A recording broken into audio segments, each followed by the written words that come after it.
Tonight we're going to start with a public hearing on two issues, the first of which is the adult use marijuana retail sales license application for Coastal Cannabis. And I see Dave is here.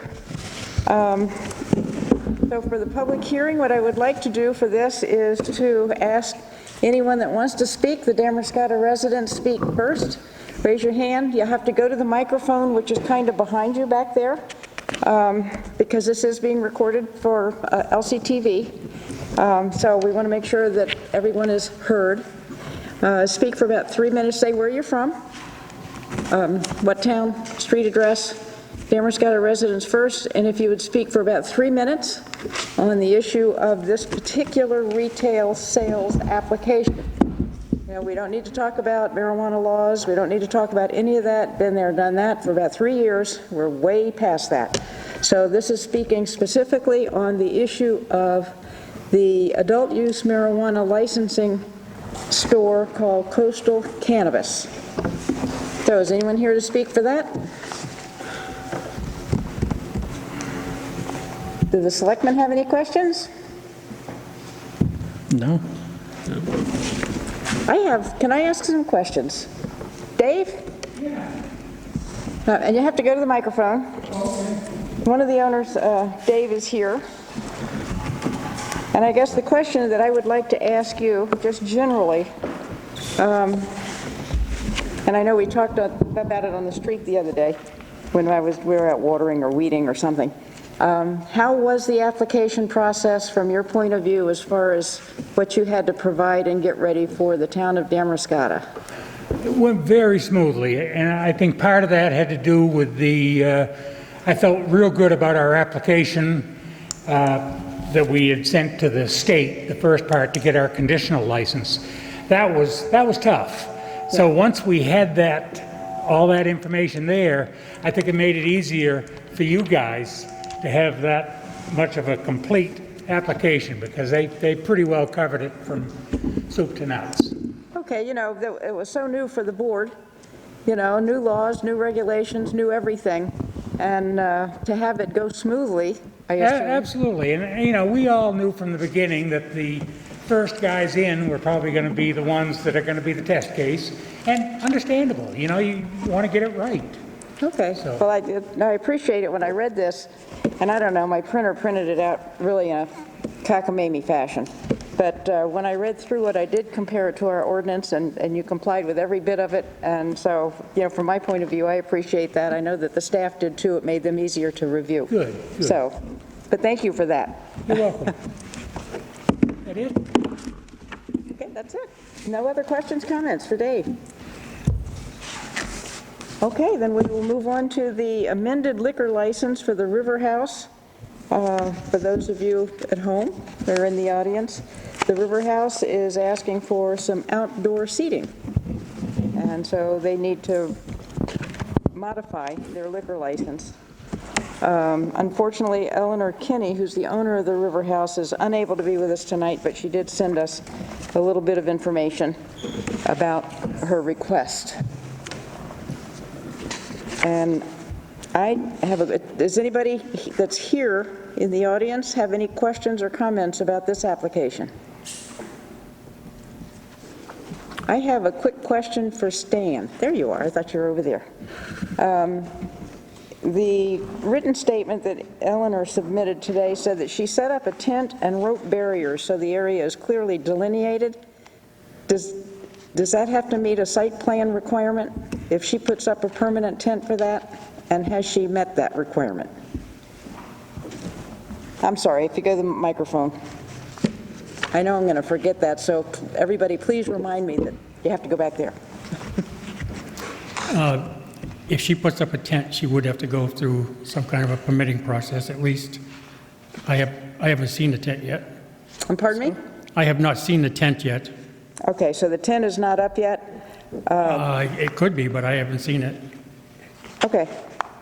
Okay, and I assume from her letter that the tent would be kind of a semi-permanent thing, that it wouldn't come and go every day, that it would be more like one of those professionally installed heavy-duty tents, not like those little pop-up things we put in our backyards. She doesn't have much room. She's only got out to the sidewalk in front of her building, so Yeah, it probably has to be custom made, so I would think it should be in for a permit. okay, but she would have to get, Yes, A permit from Stan, from the permit code from Stan. enforcement officer. Yeah, okay, and we'll tell her that when she picks up her application. okay. All right, that was my question. Thank you. well, Any comments? Boy, we're so far away. Any comments or questions? Not me. With that, gee, this was quick. I thought this would be a long time. With that, we will close the public hearing, and we will call the Board of Selectmen's meeting to order. The first item on the agenda will be the adult use marijuana retail license application for Coastal Cannabis. Now, Matt, I'd asked, Matt mentioned something to me, so if you could let the board know, that'd be great. Yeah, we weren't able to complete the inspections yet, so we need to, I'm going to ask the board to approve the license contingent on the inspections by the code enforcement officer, police chief, and fire chief. I know we had started to do that, yeah. Police chief has been by, just wasn't ready for him. County's going in next week, security, see those comes tomorrow. I mean, we're just getting there. But I will be the first one, so let you guys know Okay. when we're ready.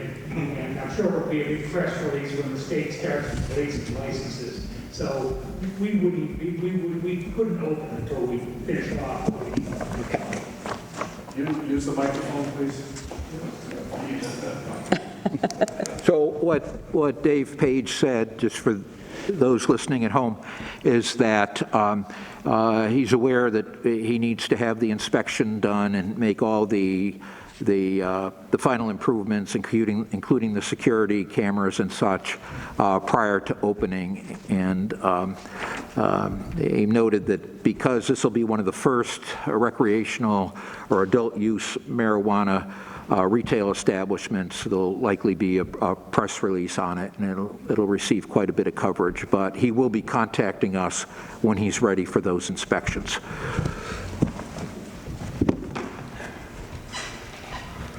I make a motion, we accept the application from Coastal Cannabis, subject to final inspections by the necessary officials. I'll second it. Any discussion? All in favor? Okay, thank you. Congratulations. You done with me, or would you like me to stay? We're done. Thanks, guys. Run, Dave. Might get exciting, Dave.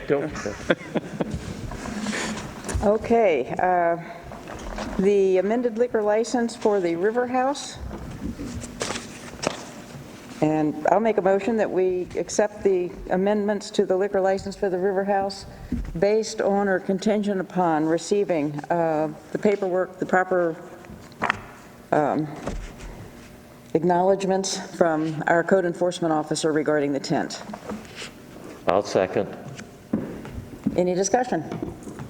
All in favor? We are rocking and rolling. The minutes of the June 17th meeting, do we have those? Yes, Heather sent those out to you, but I have. You have a copy we can sign? I make a motion that we approve the minutes of the June 17th meeting. I'll second. Discussion? All in favor? Okay, payroll warrants. Oh, let me see. We have payroll warrant number 78 and payroll warrant number 79. I'd like to make a motion that we approve both of those payroll warrants. Second. Discussion? Thank you. All in favor? Uh-oh. There it is.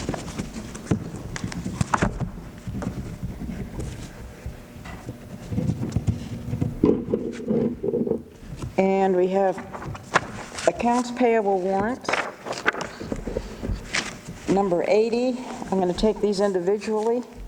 Accounts payable warrant number 80 is the general warrant, the big one. I'll move 80. Second. Discussion. All in favor? Accounts payable warrant 81 is for Hagar Enterprises. And I'll make a motion that we approve that. Second. Discussion. All in favor? Sidewalk looks great. I abstain.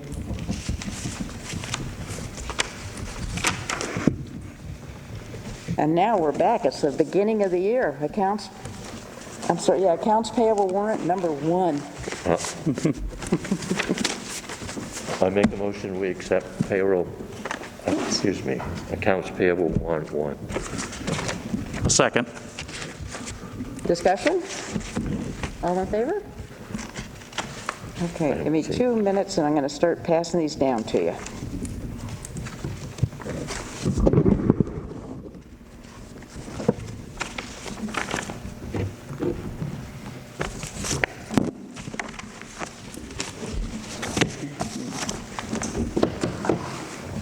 Thank you. Okay, next up, the presentation on the proposed Vine Street drainage project. Andrew? Over here. How best to do that? There is the drawing, Ooh. which the board has seen already, and I have left copies on your tables as ready. But it has to be by a microphone. Yeah. Can we move that microphone, or no? It's wired. I can explain it from above. Okay.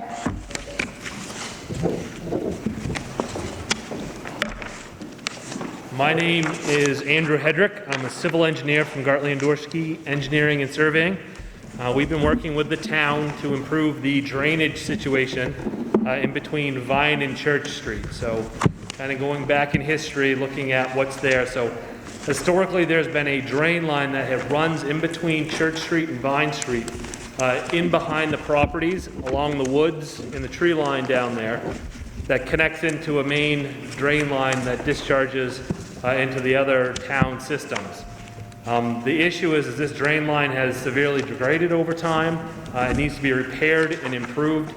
And so what we're proposing to do is run a new drain line through that section to outlet into the existing location it currently does, while making a few additional improvements. Our original design, let me back up a little bit. So the existing drain line has been a house or a barn, a shed, was placed over the drain line, causing damage to it. It wasn't recent. This is a 35-year-old problem. And there's been some other issues with trees growing in it potentially that have kind of led to degradation over time. So our solution is to put a new drain line adjacent to that existing storm line and pull out what we can so that we have a clean drain through there. Our original design included removing a few of the trees. There's a large 30-inch maple out there and a few other smaller trees. To be able to avoid the shed location that is now over the line, we thought that would be the most prudent course to take. However, after hearing a lot of concerns from the landowners, rightfully so, not wanting to lose the screening between the properties and the large trees, we were able to meet with them. We had a very productive meeting with them today. We talked about some alternative solutions that would allow us to stay away from the shed, to be able to skirt through there and save the maple tree and a couple other trees down gradient by implementing a couple of catch basins and kind of changing the direction of the pipe. The plans you have do not represent that adjustment. We just kind of came up with that today, working with the landowners. But I think the compromise is losing one 8-inch maple out there and saving the rest of them and being able to get the pipe system back in place. There will need to be some easements that'll be coordinated with the landowners. That was one of the things that came out during the discussion. I think it'd make the landowners happier to have either a permanent easement, temporary easement, something in place to deal with the construction activity and long-term maintenance of that. If the town wants to truly take that over and make it official and maintain that, they can do that, and we'll work with them, putting plans together and the town's attorney to make that all official. But all the impacted landowners, I think we talked to every impacted landowner except the two on the very end, and we knocked on their doors Matt, Hugh, and I this afternoon and weren't able to reach the last two on the list, but everybody else attended the meeting that we kind of talked about right there in the field. Thanks. Questions? I get a question. The only thing I'd say is we should be looking at making that maintenance permanent down through there so that we do it one time. Yeah, to kind of respond, that's what a lot of the landowners wanted as well. There are a couple of them that had responded at least to make it permanent. And if the town wants to make that a permanent, I mean, they've been maintaining it and dealing with it for many years. So to kind of make that easement through there permanent, it does seem to be, make a lot of sense, quite honestly. Other questions or comments? We have a number of the citizens here, too. Okay. Comments or questions? Any comments from the folks, the affected folks? You want to go, give us your name, where you live?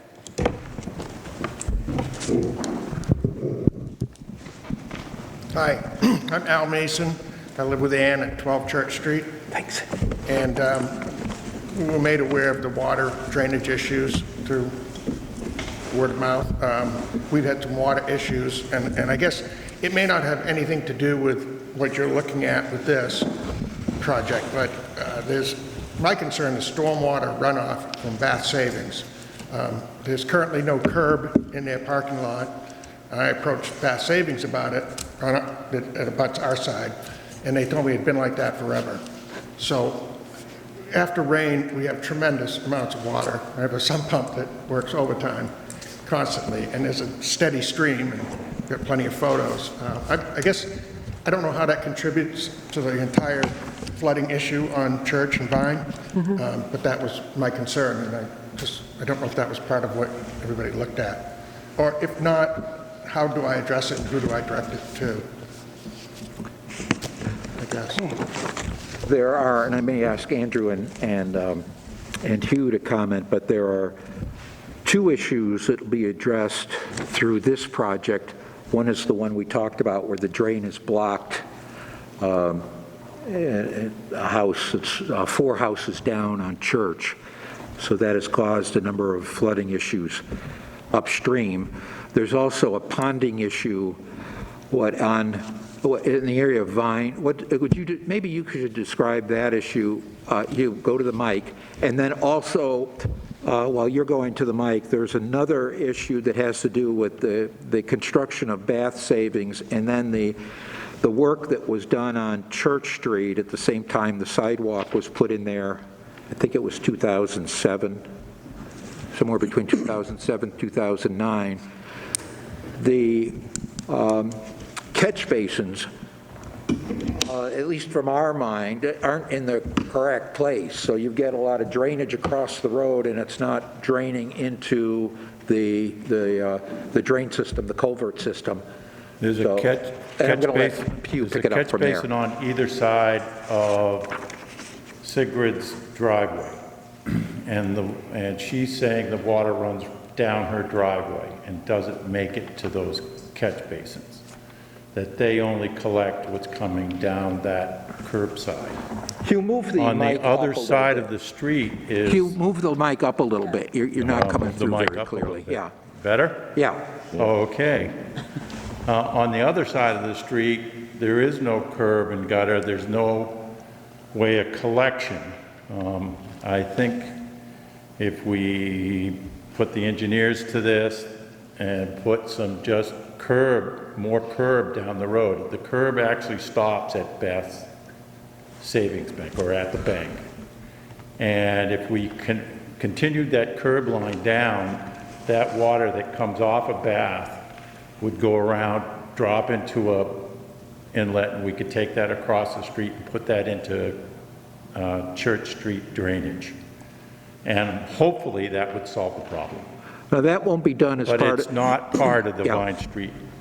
that's not part of this one. That's something Right. we're going to have to address subsequently. But explain the second part of this project. The reason why we need this is there has been like a sediment pond off of Vine Street behind Sigrid by Tidewater, and now they filled that all in and built a garage there. So now we have massive overflow of water. It's not being collected on a piece of property and then slowly draining through this 6-inch clay tile. It needs to be repaired.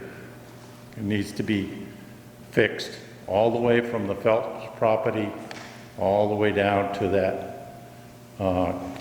final box, which needs to be replaced because even that is a steel tank that's rusted out. So this is the best solution to this entire problem. Gets us good drainage off of Vine Street. It'll help Sigrid's properties being able to get there, some pumps to this back drainage. And then we need to address this issue on the other side of Church Street. Okay. But I think that is probably the easiest solution, is to put more curb in, put a catch basin in, collect our water and the water that comes off of Bath Savings parking lot and everything, which it all flows to Church Street. So it's just coming right around and then it's saturating the property next to it and then sump pump. Okay, Andrew, I think had a couple of things to say too. Yeah, no, I agree everything that Hugh had mentioned. I just wanted to add to the fact that we are focusing, a lot of this drainage is a result of the Vine Street situation. So we have extended the drainage across the street of Vine, or across Vine Street, by putting a couple of culverts and catch basins, as well as adding a short section of sidewalk and curbing to try to control some of that water in between those houses there. So we are kind of picking up the water on Vine and getting it, helping it into this channel without creating a situation that can't be drained, and trying to take advantage of this new improvement. So I think it'll improve the area as well as take care of the existing issues. So we're really trying to get the most bang for the dollar, if you will, by expanding as much as we can without getting too absorbent or aggressive in addressing everything that we can in the area. But we are trying to pick up quite a bit of drainage in that area. Alan, does that answer your question pretty much? Yeah, I Okay. guess that was it was my concern about the curb. Okay, okay. Are you getting runoff from the parking lot towards your house? Parking lot, that lot is sloped down. On our side, there's no curb. And I talked to the gentleman that was doing the paving. We got to get you on the microphone. You need to get to a microphone, I'm sorry. Sorry about that. We're going to have a portable mic on these things. There's just a question about the curbing, that on the side that the property, the side that abuts our property has no curbing in the parking lot, and the people that were doing the paving had no idea why they didn't put a curb there. So it's a stream that runs. If it doesn't run onto the street, it runs right onto our lot. And I mean, it looks like that's what it's intended to do, which, and again, I was told that it's been like that forever, but I know there was an elderly lady that lived there for a number of years and probably never said anything about it. So that was my concern.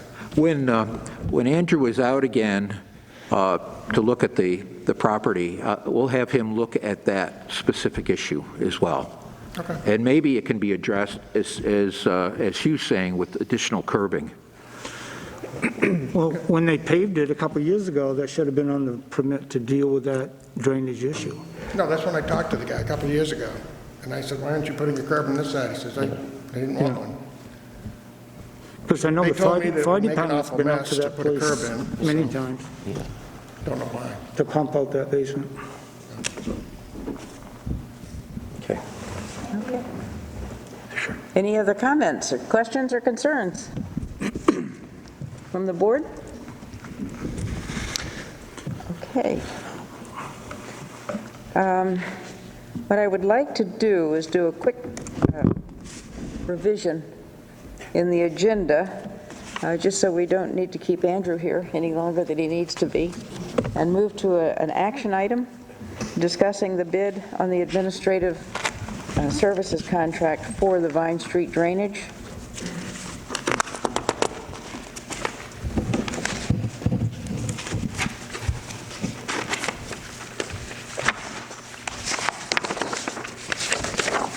Then I guess I would like to make a motion to authorize Matt to execute an agreement with Gartley and Dorsey for bid administration and construction management services to complete the Vine Street drainage project.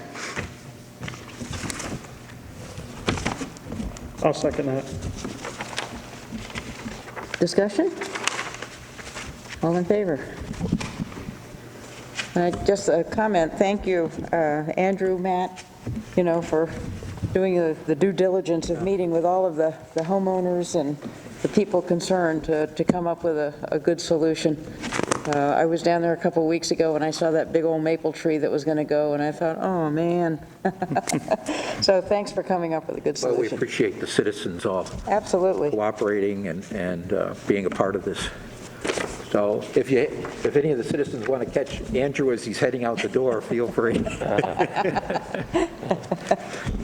Thank you very much. Thanks. Thank you. Thank you. Thank you, Andrew. Okay. Citizens' comments and general correspondence. We have a continuation of our discussion on the open-air market.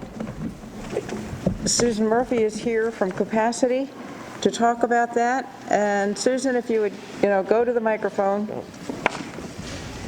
Introduce yourself for the folks at home. Hi, I'm Susan Murphy. I'm the owner of Capacity, a business in downtown Damariscotta. I want to apologize to some of the board members because I wasn't able to get your emails correct, but I'm happy to give you what I sent to some board members and to Matt. They were basically collected comments by at least 10 business owners in Damariscotta. And I also want to say thank you for allowing us to try it in June. That was not, I don't think everybody was excited about that idea. And so we had some mixed results. We had 3 Saturdays in June, and the first Saturday was great. The second Saturday was 90 degrees, and everybody was at the beach. And by the third Saturday, pretty much people thought that it wasn't going to continue, so they weren't as enthusiastic. I'm here because I believe that, well, I don't believe, I know, we're having problems making money in town. It's no joke. Even though the state says we can allow people to come into our establishments, people are not comfortable doing it, and that's across the board. It's really hard to stay in business when people are not coming into your establishment. I'm doing everything I can to have people know that I'm still here and I want to stay in business. I know that other people are doing the same thing, but it's not adding up. I know that we have people from out of town here, but they're not coming inside restaurants. And I don't know what else to do. I know that the research says that outside is better across the board. 6 feet of space and having open air circulation is very important. I'm not the only person reading this material. I think a lot of people that are coming here are reading this material, as evidenced by their hesitance to go inside. So I'm asking to consider having an open air market continue through Labor Day. But I want to add some other things. And the board was not enthusiastic initially, and I doubt you'll be enthusiastic now, but you can't blame a girl for trying. I would like to see us do something to divert the traffic. I would like to find a way to get some more support so that this could be a more interesting, instead of just tables out or a couple of balloons. I've been willing to contact musicians who might be willing to do some busking. I've contacted out-of-work actors who would normally be doing things at Heartwood who might be interested in doing readings. I'd like to make it something that people want to come to, because when they do that, when they come to the town of Damariscotta, they don't just go to one place. They usually go to more than one place. So there's a number of things going on. I think that we could do a better job than what we had in those 3 weeks. I think that we could make it much more interesting and safer.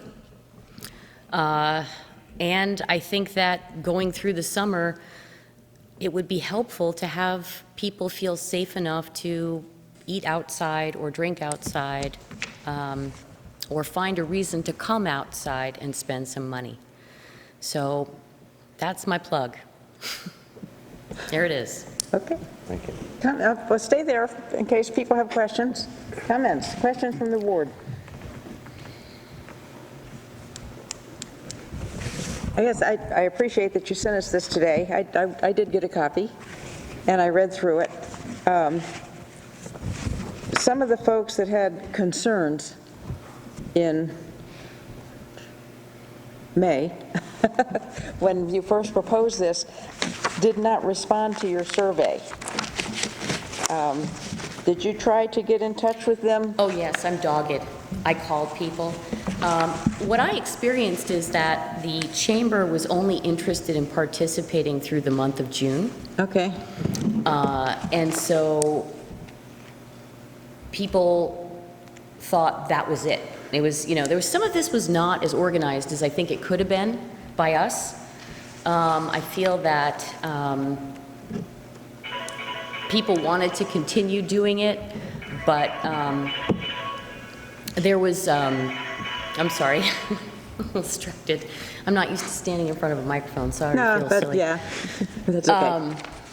There were folks that wanted to see this continue, but felt unsupported. There were people, for example, you'll notice that I approached the First National Bank and Todd wrote a letter. Todd was very interested in supporting it, but he was concerned about the traffic being an issue, which Mr. Pinkham brought up at our first meeting. And a lot of people wanted to support it if we would do certain things. That's not in my wheelhouse. I can't make those decisions. But I said I would bring them up to the board, and I think some of those are in those letters. Yeah.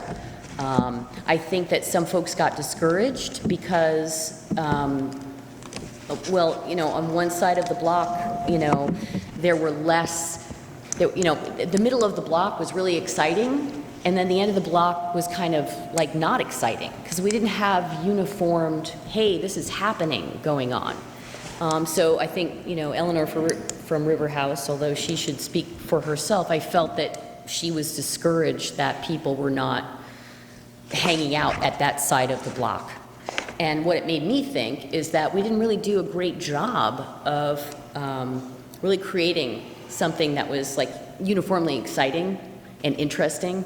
So some people had tents, some people had tables, but we couldn't have known it unless we had a chance to do it. And once you'd seen it laid out, it was like, oh, okay, we could do this differently. We could do this better.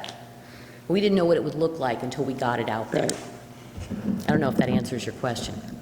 Some and some. I made a note of some of the businesses that had commented on during the first go-around. And I didn't see anything from them here. Rinnie's, Eider's Pub, Gifts at 136. Well, as you know, Eider's Pub said specifically that they did not want to have it on Saturdays because they were concerned that their business wasn't doing well, and they were opposed to it. Who was that? King Eider's Pub was opposed to it because they felt their business was not doing well on Saturdays and frankly didn't want other people to be doing that on Saturday as well. Okay. But you didn't hear from Rinnie's or Gifts at 136? Or? I didn't. Okay. Did not. Gifts at 136, I think, is going to be doing something closer to Weatherbird because of parking. But Gifts at 136 did participate. Yeah, I saw they had a tent or something out. So they did participate. But I think they did very well. They were very happy. Okay. Okay. I was just curious because I didn't see them here. But the people that did respond were Sarah from K Rico, Todd from First National, Tim and Tamora from Damariscotta River Grill. Who else? Let me think. I don't have that piece of paper in front of me. The board has a copy of your email. Okay, so I just want to mention that there were quite a few people that did respond positively. There was some confusion with the chamber. The chamber sort of said, we're in it until June. That's it. And so people felt like, oh, the chamber's not doing it beyond June. So there was some confusion about that. And I think that caused some Oh, difficulty. okay, yeah, Yeah. okay. So if it were to continue, you would be the point person? I seem to have been the point person, it seems. I would like more support from the town. I would like to see if there's a way that we can actually do something about the traffic. I would like to see if the town can help us in some of the ways that local towns have been helped in Rockland, Belfast, Freeport, and Portland. It doesn't necessarily have to all be financial, but I would like some help.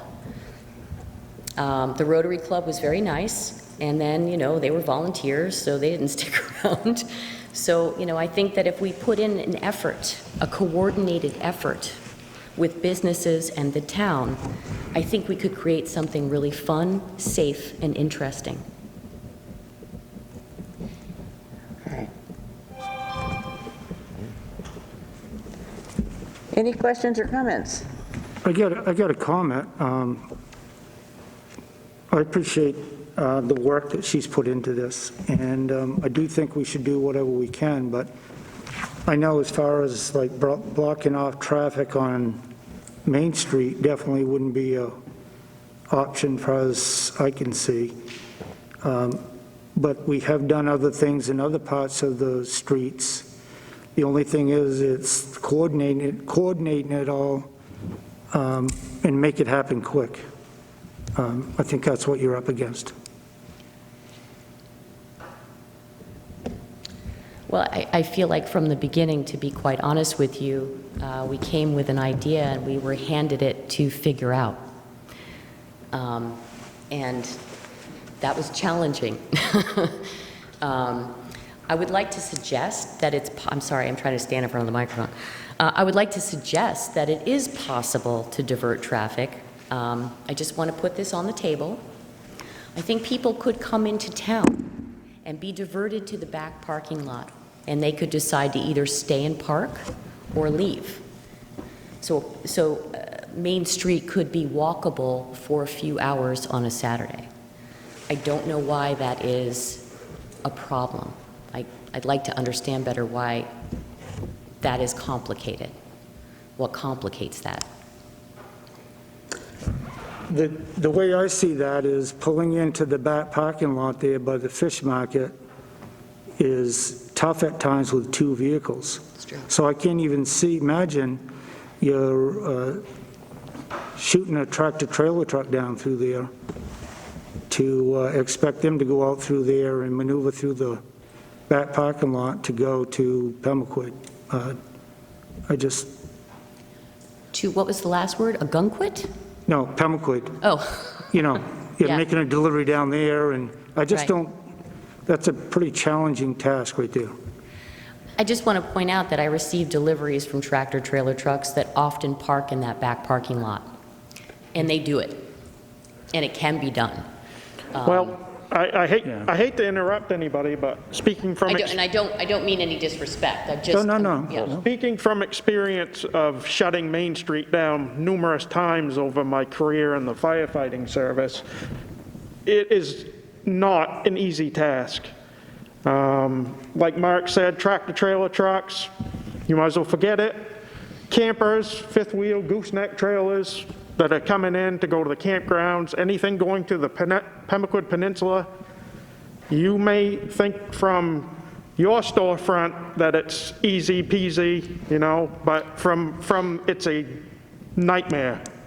And to throw in that in the middle of the day in the summertime to try to get everybody to go through. And even if you put signage up on Route 1, they're still coming down Main Street, Damariscotta. And it is chaos.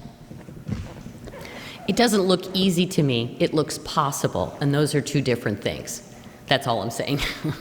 It doesn't look easy. It looks possible. And another comment I have is, I appreciate all the legwork that you're doing, but it feels like nobody else wants this as much as you do. That's not true. And it doesn't, doesn't seem like there's a unified front on the chamber with some of the businesses. And, you know, the town has an obligation to make sure that we all work together, and we'll do what we can, but we can't set everything up for you and have you do it. You guys have to band together and do all the legwork as well. And that's not being done. I appreciate your comment, but actually there are two main businesses who objected, Rennie's and King Eider. There were a few other people who were not keen on the idea and became keen on the idea once they saw it in action. But actually, this is not all about me. There's about 10 businesses that want to see this happen. I'm just the only fool standing here. And another thing is, what's your traffic safety plan if this goes in effect? I'd love some help with that. And who are going to be your certified traffic control operators? I'd love some suggestions and some support on how to do that. Look, I guess, You know, how much time are we going to put in to this as the town? and we're going to have to talk about it. I have the same issues with the traffic patterns. We have tried over the years, I think I've been on the board for 8 or 9 years, and we have talked about making the parking lot one-way to try to ease traffic congestion during the summer season and so on and so forth. And every time it comes up, it's always shut down because of the two-way traffic, you know, going in and out of the parking lot, the 18-wheelers, you know, those big old camper van things trying to turn out of the parking lot at the other end onto Water Street. The 18-wheelers can't make it if cars are parked on Water Street. It's just extremely difficult to do, even if it's just for a short period of time on a weekend. Part of the proposal, if you will, to have the event was so people driving through town could see what was going on and want to stop. And now you're suggesting that they don't drive through town. I'm not really sure that was part of the proposal as I understood it. Well, it was actually. in the discussion then, because it Yes. was, you know, Yeah. that's why you had the I'm just- balloons and everything, so people would get an idea of something's happening, I should be, Right. you know, be watching. So I just don't know that diverting traffic, Right. we cannot, you know, and I don't know if I speak for the board, I'll speak for myself as a member of the board. I don't believe that the town can afford to have a police officer on duty directing traffic at both ends Right. every Saturday. I don't think that there's enough money in the budget to do that with all their other policing duties. That would be problematic. Right. I don't know if there are any requirements, any state requirements for a, lack of a better term, civilian traffic enforcement officer, like a DOT flagger, you know, because they go through training and so on and so forth to do their jobs. So it's a difficult thing to close the road I understand. every Saturday, you know, July, August, what is that, 8 weeks maybe 9, depending on how the weekends go. I just personally, as a single board member, I'm not speaking for the board, I just don't see that that is something that we could do.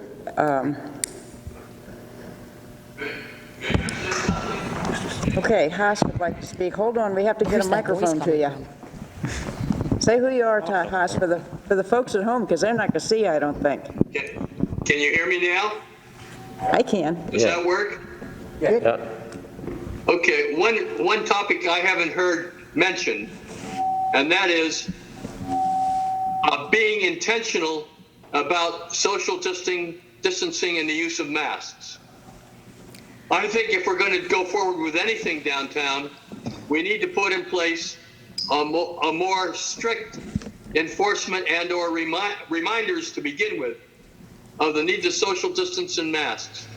We're seeing all across the country a great increase in cases of COVID-19.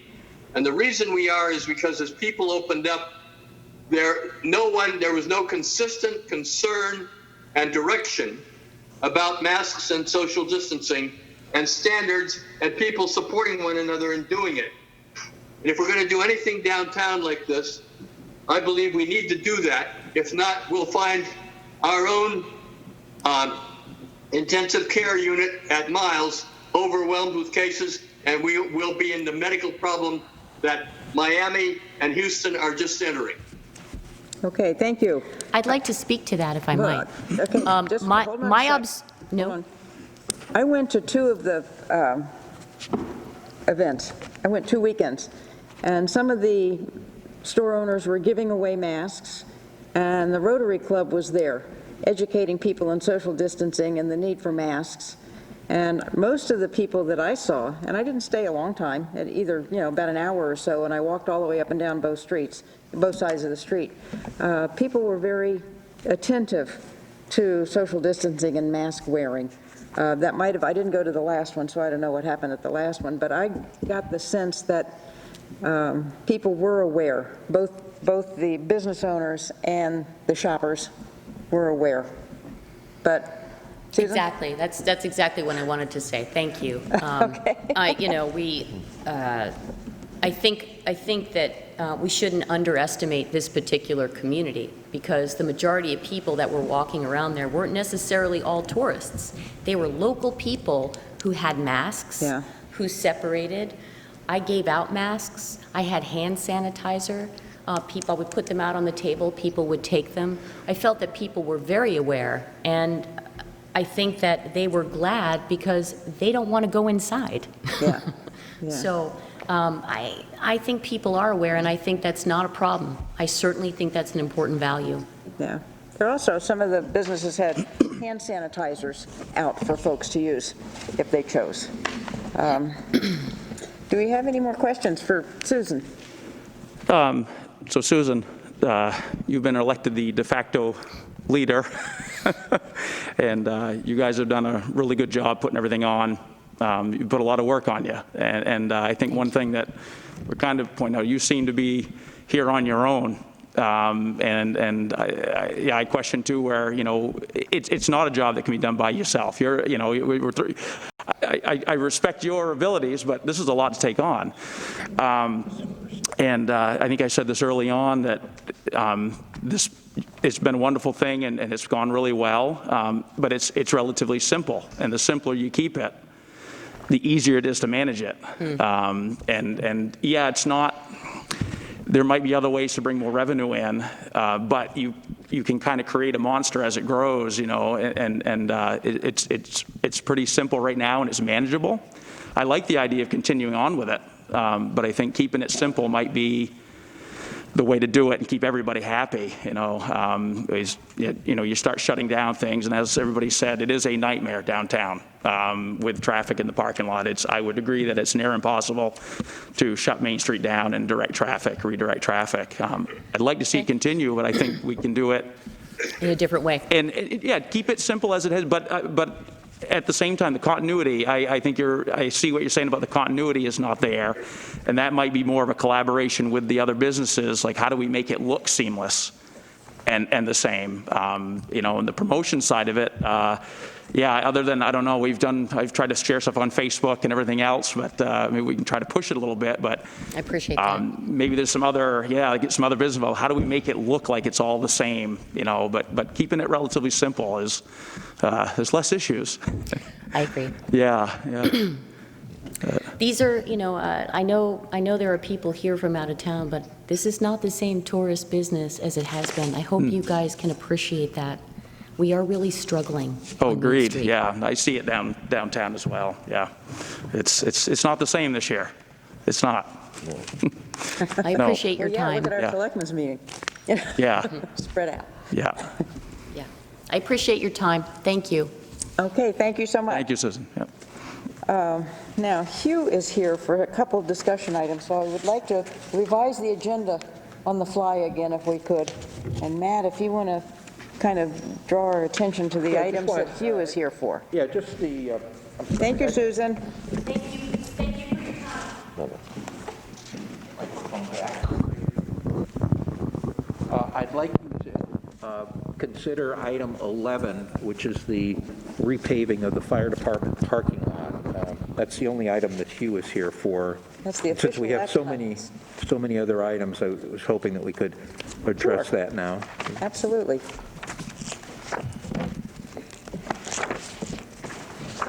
Okay, and I know I have that in my pile here somewhere. I can just explain that bid. And I made copies of the RFP for you. You and I put that RFP together based on a standard a template that Maine Roads through the Department of Transportation has, and it's similar to what we've used in the past. You did the measurements for the parking lot. We've worked with Chief Roberts on the specifications. We have a total of $85,000 budgeted for this. And that's just the money we've been able to set aside over the last few years. And hopefully we could get the entire project done for that, but if not, then what's labeled as bid number one would be the priority, and that's the back lot, which was originally paved in a way that wasn't made to be permanent. It's pretty well broken up. So that's the priority, and then if we get very favorable bids back, then we could perhaps do the front lot and drive as well. Hugh, do you want to add to that for me? As far as the culvert on Biskey Road, the state has marked that out with DigSafe, so they've got 30 days to do the job. So within 30 days, the culvert will be replaced. Yeah. The back is all alligated and all falling apart. In fact, it's probably more my coal mix trying to keep it together rather than asphalt in the yard. It just needs to be repaired. The front is all undulated, and it just needs to be picked up, hauled off, or whatever, and new asphalt put down. It needs to be done, and the sooner the better. When we originally did estimates on the project in previous years, we thought we would have to replace the culvert, but now we've been able, because of Hugh's contacts with the state, because Biskey is a state aid road, we've been able to back that out of the, Oh, great. no, it's a state highway. There is another culvert going down the driveway, but I think that State that's road. in good shape, so I think we're good. The state does its job, and we should be good to go forward. Okay. It needs to be done. I got a comment. Mark? So let's find out how much it's going to cost. Mark, you have a question? Yeah, I got a comment on this, and basically you're throwing good money at a project that's not going to come out right. And I'd really like to see a couple core samples done so you can see what's underneath it. I thought there was. Because all you're doing is covering up the issue. And I think if we spent the money just to do a couple cores in the front and the back, it's going to give you an idea what we should be doing. I know what's under the front because we repaired in front of the doors. And we went down and took out the clay there. If you try to take the clay out, you're going to run into a big expense in the front part. You may be able to stabilize it using cement, which would be a little bit less expensive. But the rear hasn't really deformed, it's just been, well, it never had its top coat, so it was thin. And then it just sun-bleached, burnt alligator. It's been there a long time. It's been there too long. So I think you can repair your back without having to do core samples. Now, the back does have a drainage issue. You got broken cars over the drain, and I think once the new asphalt's in place, that if you get a back drain and reestablish that ditch, you'll be fine. You'll have good runoff to that back part. If you want core samples, we can do core samples, but Like I said, up front, you got about maybe 12 inches of good gravel, and then it goes right to clay. That's why it's undulated. The asphalt that was there cracked, water got down in there, saturates, that's what happens. So the big thing on the backside of the building, is that Haas? Haas, is that you?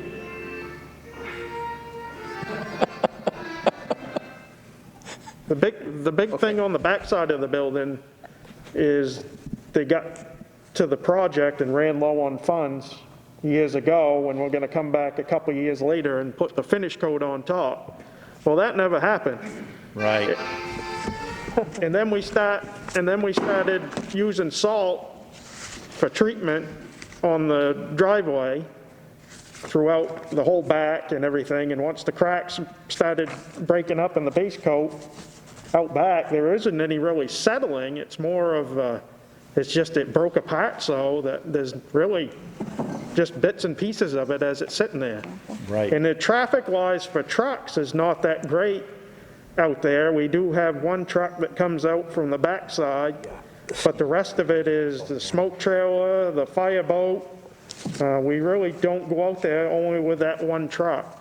So, I mean, it's lasted since, I think, '99 with a base coat, and here we are, 2020.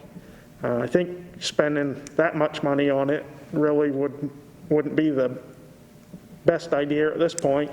We addressed the outside front years ago, and that got fixed pretty well.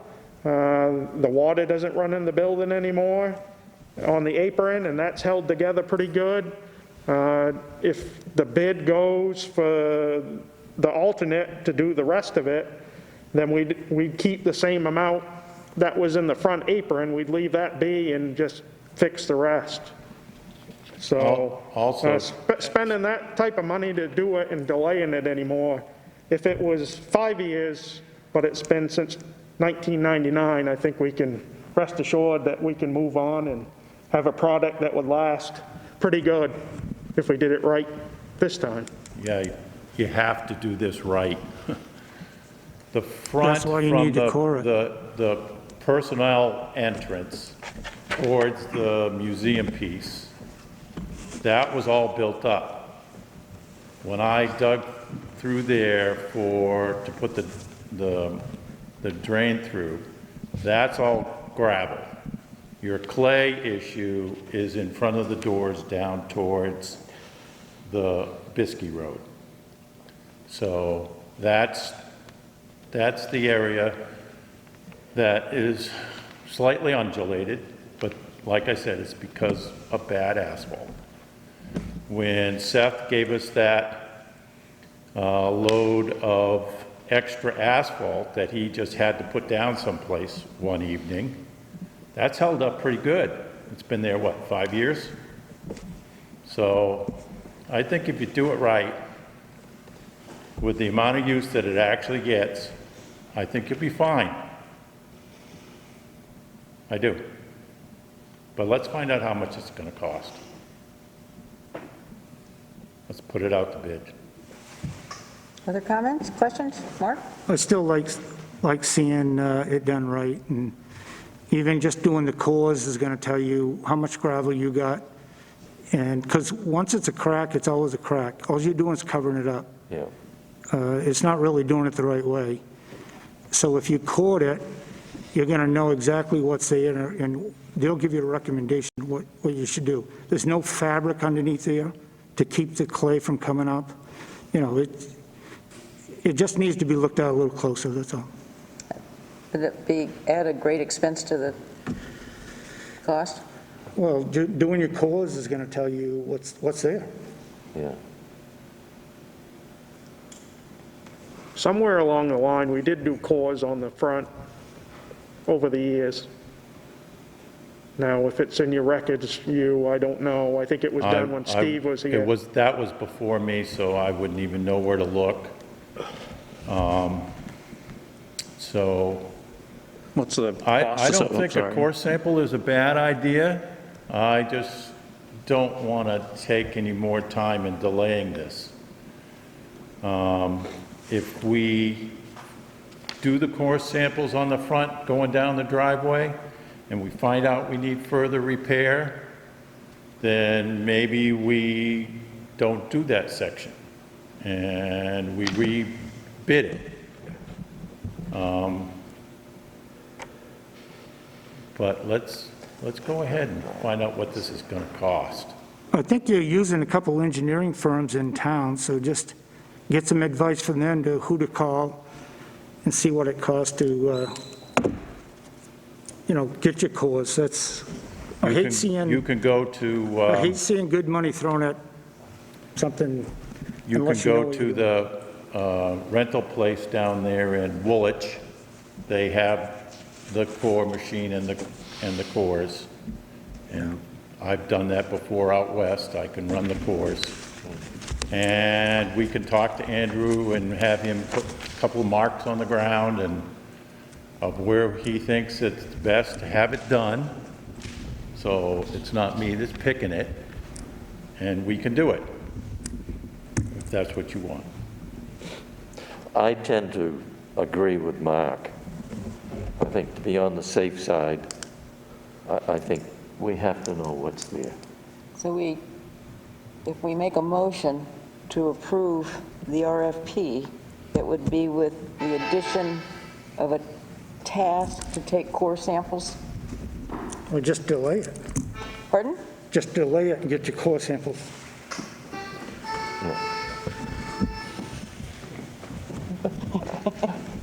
Okay, I have a question that's more contractually oriented than, making pavement stuff. It's two different bids, so there's a potential that two different companies could be doing the work. One company doing the front lot, one company to be doing the back work. Is there, Hugh, are you the coordinator, the on-site task manager to make sure that they coordinate their efforts, that they aren't walking all over each other? We'd be looking at one contractor.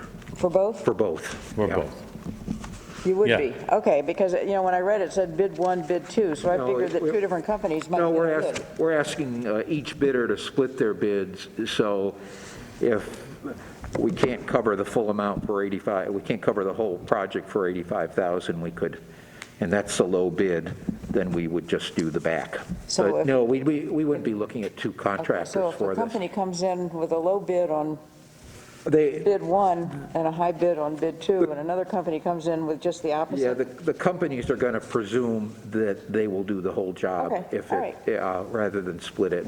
Okay, Yeah. Yeah, if we end Okay. up doing the whole job, a company will. yeah, that makes will- it easy. Yeah, but they will want to, do the whole thing. Right. So we're Okay. not, yeah, and we need, I think you raise a good point, Robin. We should make that clear in the bid instructions, that we're just looking. But it's really one bid we on want two tasks. One bid that it's basically a base bid with the alternate being bid two, essentially is what we're looking at. Okay, So- it's one project with two tasks in it. Right, right. All right. That's right. We'll clarify that, though, in the Okay. bid Yeah, documents. because I just said, what's going to happen if two different Yeah. companies get it? They're going to be, walking all over each other. I'm just going to throw Okay. step on it. Do I hear a motion on this? I'll make a motion to approve. A second? Do I hear a second? Okay, to the Because point of it discussion, does I'll- say you can reject any bids that come in, so if you want to know for budgetary concerns, this is the time to do it.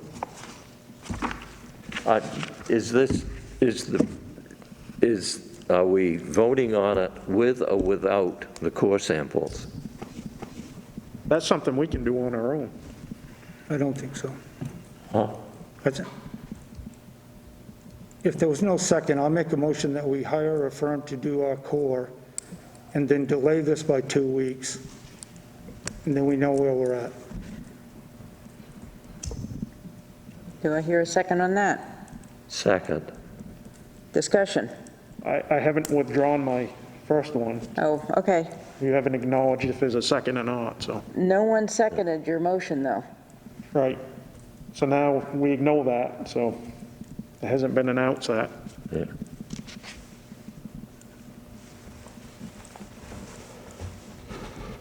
So now discussion on Mark's. Right, we got a first and second. You have a first and a second and a discussion. Yep. Now, Josh hadn't withdrawn his motion, but it's not that hadn't been seconded, so Yeah. it goes away. But it hadn't been acknowledged that there was no second yet. Yeah.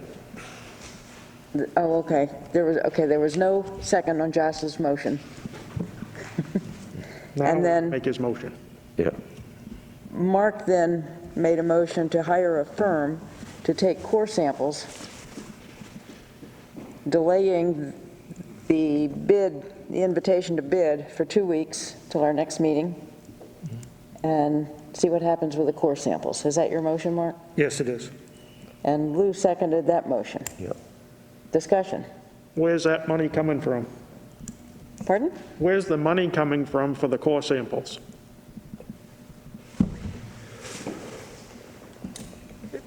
It would need to come out of the reserves for the project. Currently, those are at 85,000, or they will be. This is based on the assumption that in 2 weeks, the town meeting will approve the capital Right. reserves as recommended. And how much do we think the core sampling will be? About, based on prior experience? I'd call Wright and Pierce and find out. Okay, but we don't have a ballpark tonight. Can I speak?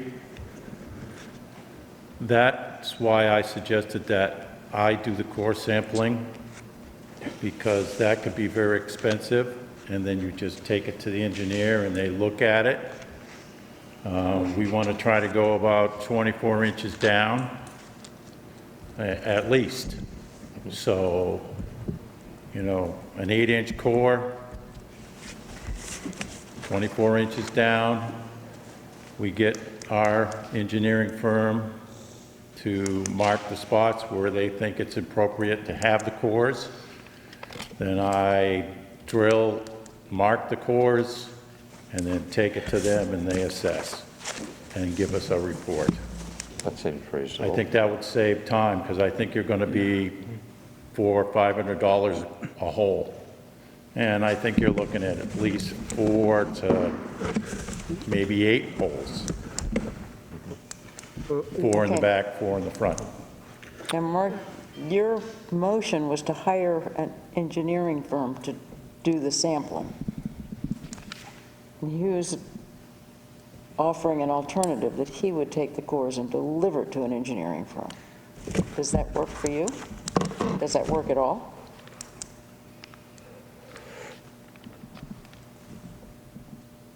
I just feel like that's what they do. They're going to tell you exactly what you got to do there. My question, though, is can Hugh actually take the core and deliver it to a firm? Or do they have to come out and do it themselves? Because, To be honest with you, I'm not sure. You'd have to talk to Wright and Pierce.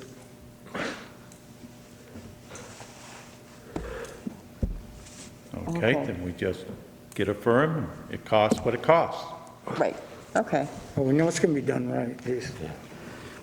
Any other discussion? So the motion right now is that we hire a firm to do core sampling, front and back, and within 2 weeks, and then entertain the initial motion of approving this RFP.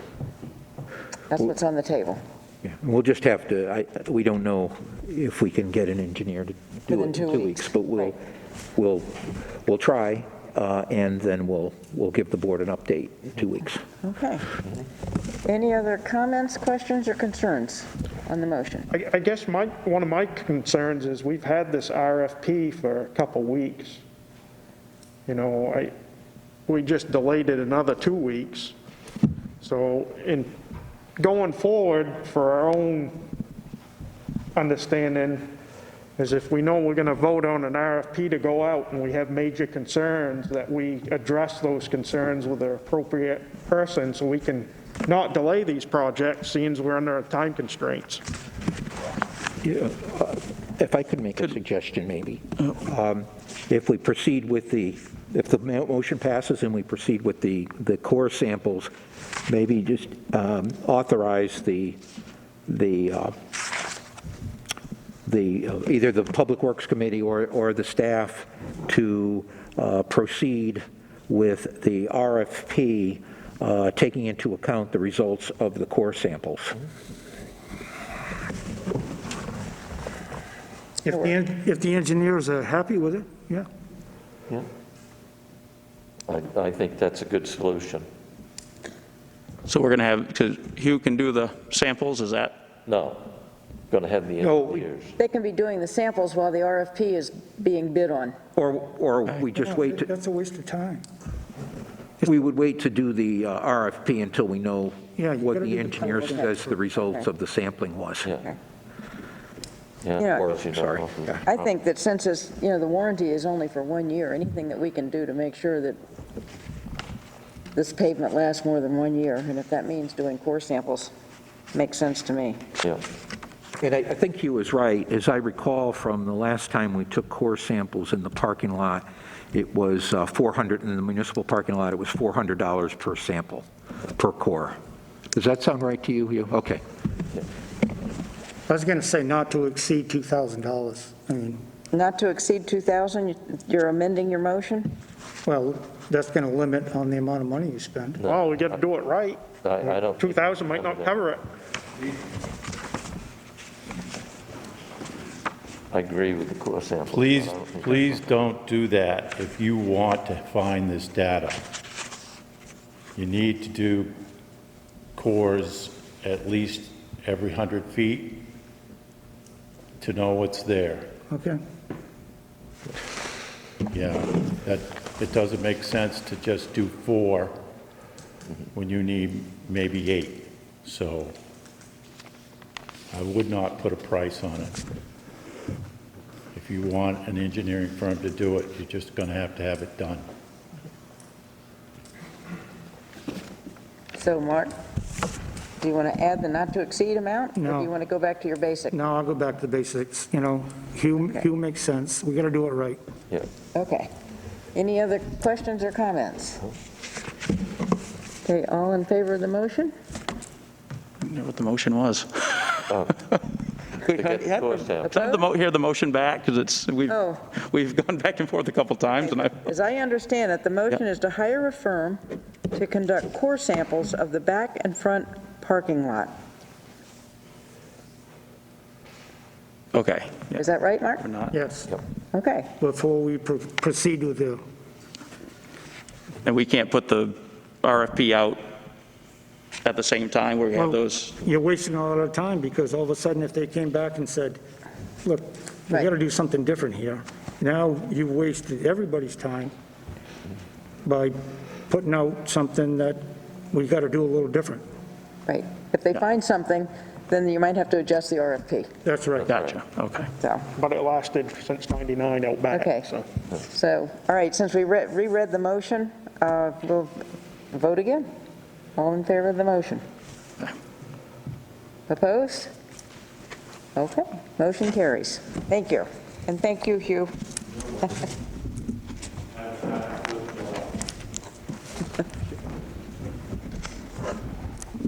All right. Okay, town manager items.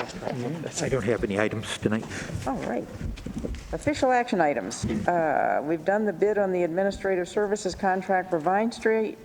Cemetery Committee trustee recommendations for the town meeting.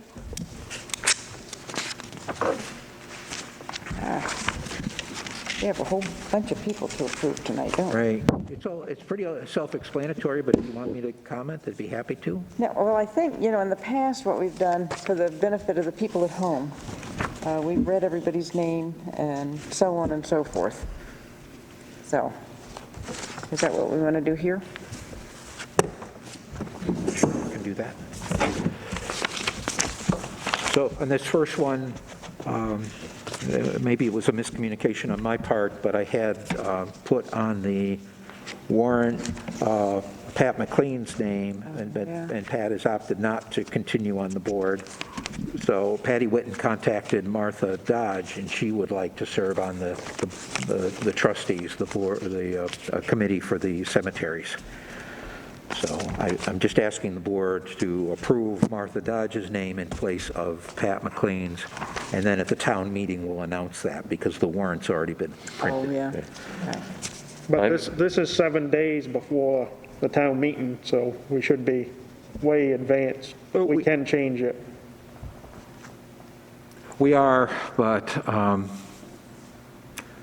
there's just the notice requirements, I mean, as far as public notice and such. But, I mean, we can change it. I mean, we could change it on the warrant and then have a separate document that we distribute at town meeting.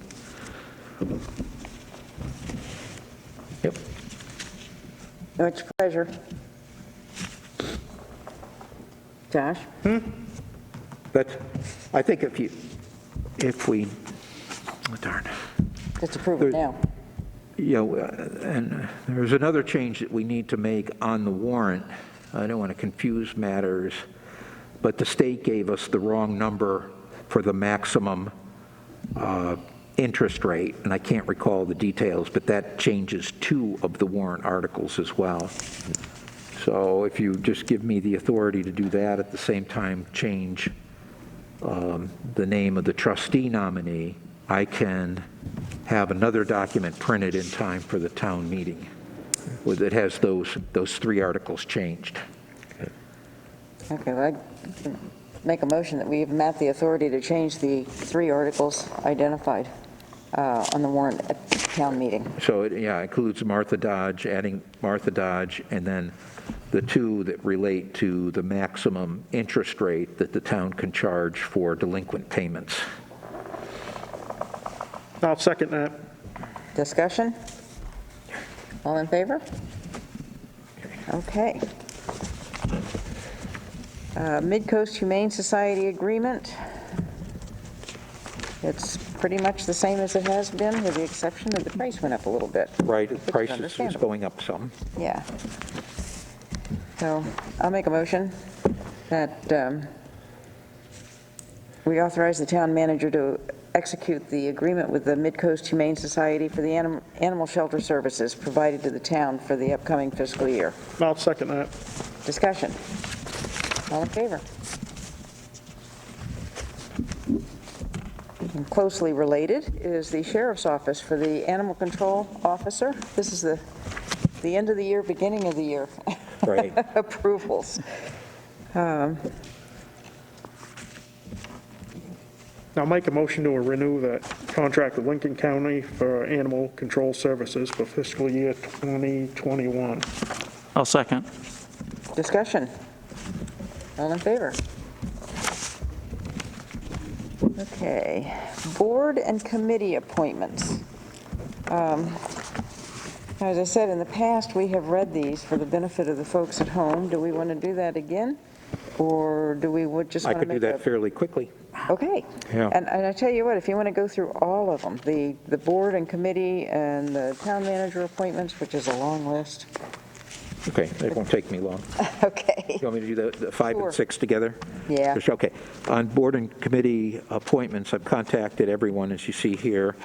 And on the planning board, Neil Genthner and Jenny Bagan would like to continue for another 3-year term.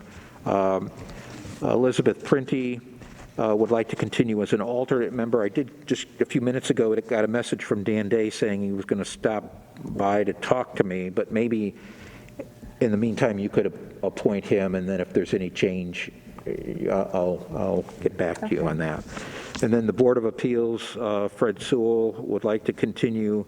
Ann Pinkham is interested in being appointed to, or reappointed to the alternate position. I haven't heard back from Julie Kaiser yet on whether or not she would like to be reappointed. But again, if you want to have her continue, then we could assume that unless she tells me otherwise. Mike Hers would like to continue on the Harbor Committee, as one of the three Damariscotta representatives on that committee. Mike is also the chair of the committee and serves as an unpaid deputy harbor master. The Financial Advisory Committee, George Betke's term is up, and George would like to continue. And then going down to the confirmation of town manager appointees, I'm requesting the following: on code enforcement officer, shoreline zoning officer, 911 officer, building inspector, and plumbing inspector. Stanley Waltz would be the code enforcement officer, and as a backup to him, Jared Pinkham would be the deputy. A fence viewer, that all-powerful position. Charlie Alt has indicated he'd wish to continue. Paul Bryant is recommended for harbor master. I mentioned Mike Hers' appointment as deputy. Rebecca Bartolotta, town clerk. Treasurer Cheryl Pinkham. Deputy clerks Heather Doobie and Cheryl Pinkham. Road commissioner Hugh Preby. Health officer Dr. Goltz. Tax collector Heather Doobie. Animal control officer, that's the contract that you just approved. General Assistance Administrator Cheryl Pinkham. Civil Emergency Preparedness Director Steve O'Brien. The deputy would be John Roberts. The Sealer of Weights and Measures Robert Wiggins. Shellfish Warden. Again, that's a contract that we've not yet received yet, but I'm assuming that that would continue with the sheriff's office. Town planner Bob Faunce has agreed to stay on, and assessor's agent is Matt Murphy. Okay. I make a motion that we confirm the appointments as recommended by the town manager. I'll second. Did I hear a second? Darrell did. Yeah, I'll second. Darrell did, yeah. Okay, discussion? Have we had any comments or complaints about any of the appointments or individuals? Sure. You want to comment? No, I said, have we had any complaints or Oh. comments? Any complaints about any of these individuals? Over and above normal. Yeah. Yeah, and there's always concerns about the way we run. Not a lot of concerns, but the way we run our town government. I'm satisfied with all the performance of all of these individuals. And where there have been issues, I've addressed them, in the appropriate way. Okay. Very good. Other comments? All in favor? Okay. I abstain. Josh abstains. All right, And that's for both items 5 and 6, 5 right? and 6, Yeah. yeah. Okay. Okay, appointments to the Lincoln County Regional Planning Commission. Close to home.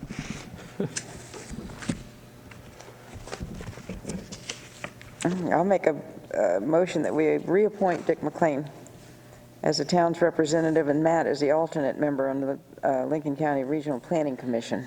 Second? Discussion? There is one more appointment that you need to make there.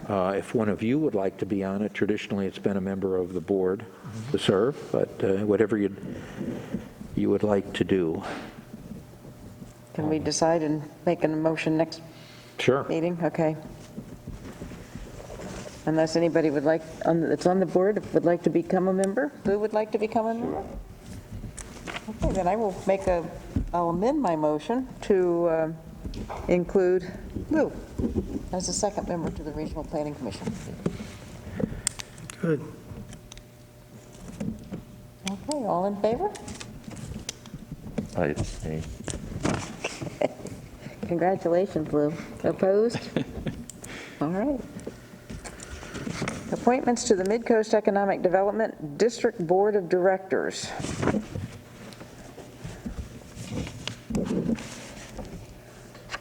So Amy LaSure was the second representative, and I was a representative as well, and I certainly like to continue on that. It's not a very demanding job. The board meets in an annual meeting once a year. We just met them a week ago. I could volunteer to do that. Okay. And if you want, you can try to move up through the ranks and serve on their executive board and meet more often, every 2 months. But right, the basic requirement is to serve on the board of directors. Okay. So Robin, So, did anybody make a motion? All right, I'll make a motion that the town representatives to the Midcoast Economic Development District Board of Directors would be Matt and Robin. Second. Discussion. If anybody else wants to do it, let me know. Okay. All in favor? and let me, can I give you some information about The rest. number 9, advertisement for bids Yes. for downtown restrooms. So I've been pressing for this RFP to be done for the last couple of months, and I haven't received it yet. The RFP will be the same, very much the same as the one you previously approved, with the changes that I noted here. We found that we could reduce the elevation and still be in compliance with the shoreland zone and the flood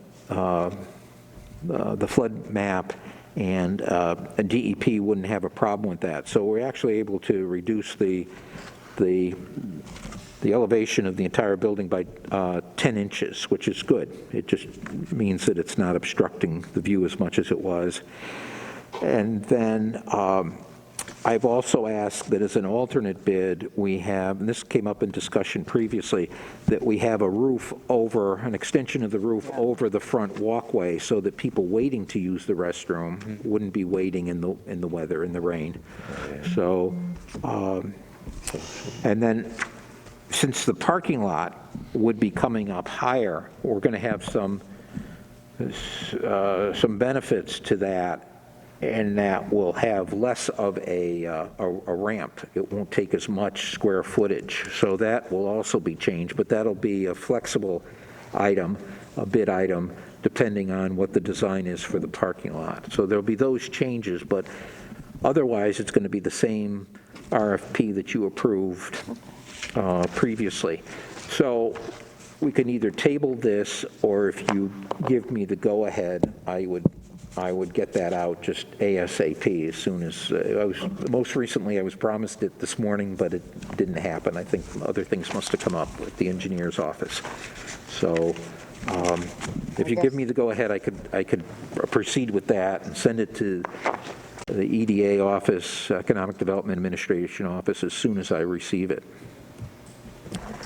And you're thinking that the addition of a roof, extending the roof, would be kind of a wash, since you're saving money on the ramp and the elevation, having to build up everything and what have you? Yeah, I'm not sure if it'd be a wash, but we're going to ask for it as an alternate bid, so we'll know specifically if we have the money for it. Okay. Now, we've been proceeding with the idea that we want to make a quality structure like what Phelps had designed in 2018, and I think everyone realizes we could do something much less than that and build a building. We could have built a building, but given the fact that we now have the EDA grant, we can take the money that we were short in the last bid process and build the building we wanted.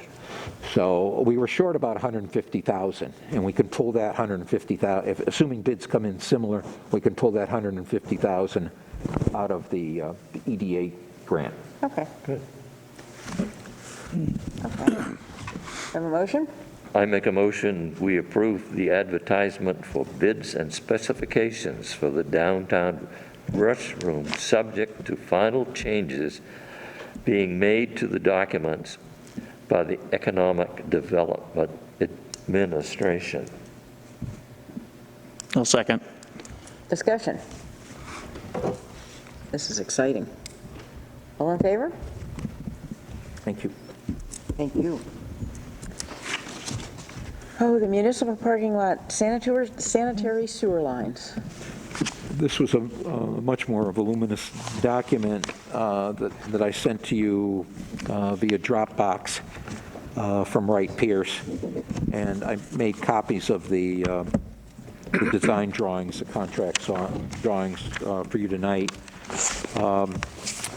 There have been some changes made as we've talked to the sanitary district and communicated with some of the businesses.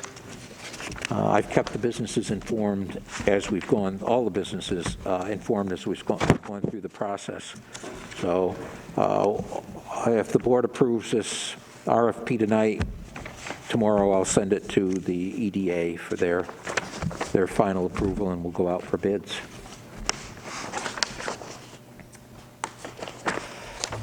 The idea is to get the sewer line improvements done prior to the larger project, which is the parking lot reconstruction and the storm drainage improvements. Any questions for Matt? Mark? I got a question. When they did the cameras in those lines, Right. if I recall, they could identify like 90% of the lines because they had some issues somewhere. There were some they couldn't get through, just because they were either collapsed or they turned in such a way. Now, the portion of the lines we're going to be replacing, I'm fairly certain this is the case, since we're no longer going to be going to the end of the line where they tee with the interceptor, we'll be making a line, installing a line that basically cuts diagonally across the lot. Those lines, we've got a fairly good handle on where they are, because those were TV'd and the GPS put in them. So My other question is where it tees into the larger line, those need to be dug up and capped, right? I think they need to be, they need to be capped, yeah, plugged, yeah. Thank you. Any other questions?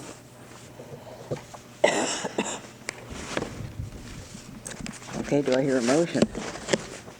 I'll make a motion to approve the advertisement for bids and specifications for the sanitary sewer service lines under the municipal parking lot, subject to final changes being made to the documents by the EDA. I'll second. Any other questions or comments? All in favor? Thank you. All right. Boy, we are really cranking on that parking lot, aren't we? Yeah, we're moving ahead. And just as a related item, I should have mentioned this under town manager notes. We had a Zoom meeting. It was a pre-proposal meeting on the larger project that I just talked about, the reconstruction of the parking lot, the reconstruction of the storm drains, the improvements to the park, the pedestrian walkways at 2 locations, and the flood resiliency. So we had a Zoom meeting, a pre-proposal meeting on that. We had 16 attendees to that meeting, representing, I think, probably 9 or 10 different firms. So a lot of positive interest in that. There was a firm from New Orleans and Louisiana and others from throughout the East Coast. So a lot of interest, a lot of excitement about that project. So we have a deadline of July 6th for any further questions on it, and then deadline comes up, can't remember the exact date, for bids the end of July. So we're hoping we get some good engineers that are teamed up with experts in storm resiliency bidding on that. That's good. Exciting. Yeah. Okay. Repairs to the fire truck, ladder truck, fire department ladder truck. We got an email from Matt about this. So Is this, I hope this isn't one of the old fire trucks and not one of our new ones. this is a 2004 truck. Oh, okay. And it's about, as I said in the notes, about halfway through its usable life. And I wonder if we could ask Josh to put on another hat other than Board of Selectmen member and maybe give the specifics on this if you'd like to hear. You guys all set with that? Sure. Okay. So the waterway, the pre-pipe waterway that goes up the ladder, so it kind of telescopes, it's our main water line that goes up to the tip of the ladder. The seals, when it had inspection, the seals were identified to be bad, so we were gonna get it fixed. And when we had the seals and everything ordered, and we were waiting for Waldeboro's truck to get back from their fiasco. And so their truck came back and we scheduled our service. When they took it apart, they found cracks in that waterway. I think, Matt, is it a 2003 or a 2004, the truck? I thought it was 2003, but maybe it is. Okay, So they found cracks in that, so we could have repaired the seals, and they wouldn't have guaranteed it. So we could have been back to square one to replace the waterway, and we just felt it was the best cost-effective measure, seeing as the truck is still in good shape to replace the waterway. I think they gave us a quote of $15,200, but it shouldn't be as bad, hopefully, because they had it already apart, and we had already money for those seals, and so it would save us in labor because it's already apart. So if anybody else has any questions, feel free to ask, but the truck is back in service without a waterway. But Waldeboro is covering us in case we do need something. Well, if we're gonna do it, we're gonna do it right. Yep. Is that a motion? Yeah. I make a motion that we waive the town charter bid guidelines and approve an expenditure of $15,200 for the repairs for fire ladder truck number 4. I'll second it. Further discussion? All in favor? I'm staying out of it. Abstaining. Okay, we have one more, lucky number 13, which is the continuation of the open air market. Since this is the first week in July, we need to make a decision and let Susan know whether we approve the closing of parking spaces, road closures, anything else we decide to help facilitate an open air market through at least the month of July. She wants to go through Labor Day. I don't know if you want to do that or whether you want to take it month at a time or how you want to proceed. So we really need to make a decision tonight since Saturday is the first Saturday in July. I don't know. And right now, if we don't make a decision, it won't happen. And Darrell, when Susan was here, I'll make you a motion spoke for it. to continue through the month of July as is. I don't know if that's specific enough, but I'll second it. And that's as it is now, not with additional road as it is now, yes, continue on as it is now. I discussion? believe they, Okay, it's been moved and seconded that we continue the open air market through the month of July as a continuing activity. And that's with the parking spaces closed, and that's it. Okay, all in favor? Opposed? Okay.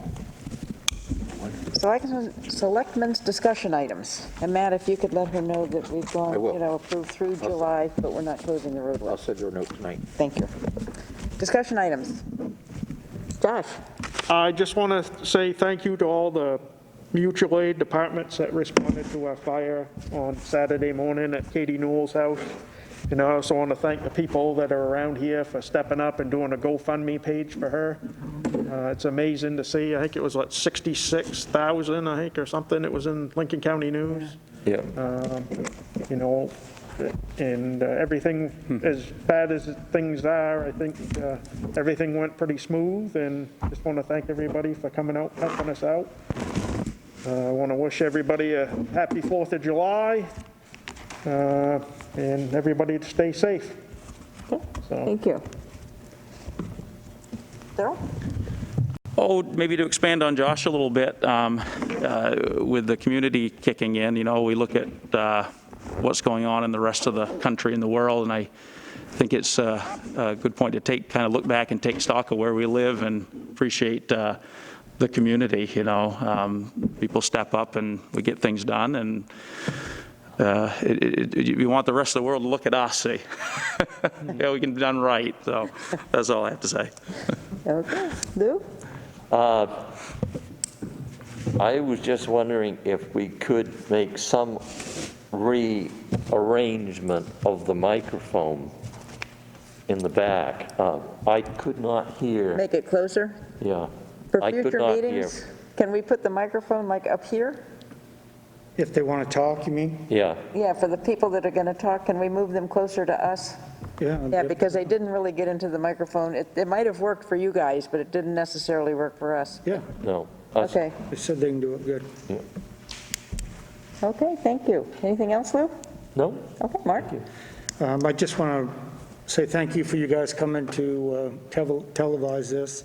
I know that they put a lot of effort into getting this set up right. And just along with Josh and Daryl, and, it's nice to see the community come together when the chips are down for somebody. Yeah. And everybody have a good 4th and stay safe. Okay. I will echo everybody's comments. Happy 4th of July to one and all. I'm going to miss the fireworks, I know that. And if you are going to, as Josh says, if you're going to do fireworks, please be safe. Thankfully, we had some rain, and so it's going to make it a little easier.